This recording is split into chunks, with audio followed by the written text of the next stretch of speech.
Criticism தான் வச்சிட்டு இருக்காங்க. வந்தே மாதரம் பாடலை பாடிட்டாங்க, தமிழ்த்தாய் வாழ்த்த 3வதா பாடிட்டாங்க.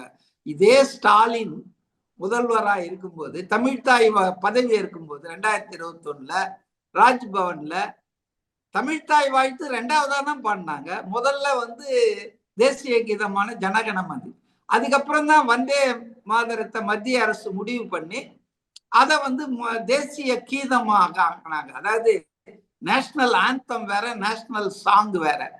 அதுக்கு மரியாதை கொடுக்கணும், அதை அவமதிக்க கூடாது அப்படின்லாம் இப்ப சட்டம் போட்டாங்க. இப்ப அர்லேக்கர் வந்தார, ரொம்ப ரீசெண்டா அர்லேக்கர் நம்ம கேரளாவுக்கு தான் ஒரு கவர்னர், அடிஷனல் இன்சார்ஜா தமிழ்நாடு கொடுத்தாங்க. அப்ப அடிஷனல் இன்சார்ஜை ஏற்பதற்காக தமிழ்நாட்டுக்கு வந்தப்போ முதல்வராக இருந்தவர் ஸ்டாலின்.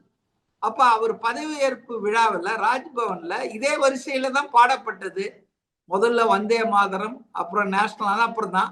அப்ப அமைதியா உட்கார்ந்துட்டு இருந்த முதல்வராக இருந்த ஸ்டாலினுக்கு தமிழ்த்தாய் 3வது போயிடுச்சு, அவர் பதவி ஏற்கும் போது தமிழ்த்தாய் 2வது போயிடுச்சுன்றதெல்லாம் பத்தி.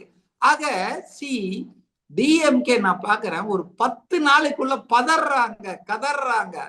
ஆனா இவங்க தான் சொன்னாங்க, நாங்க 6 மாசத்துக்கு எந்த விமர்சனமும் செய்ய மாட்டோம்னு.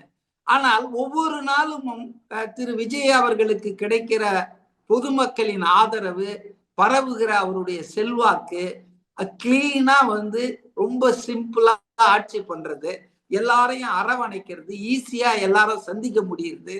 இதெல்லாம் பார்த்து அவங்களுக்கு இது என்னடா இது வம்பா போச்சு, எம்ஜிஆர் மாதிரி இருந்தாலே ஒரு 10-20 வருஷத்துக்கு நம்மள கேட்டுக்கு வெளியே வச்சிருவாரு போல இருக்க அச்சத்தின் காரணமாகத்தான் நான் இஷ்யூஸ், ஒரு ரொம்ப மோசமான விஷயங்கள் எல்லாம் எடுத்து பேச ஆரம்பிச்சிருக்காங்க.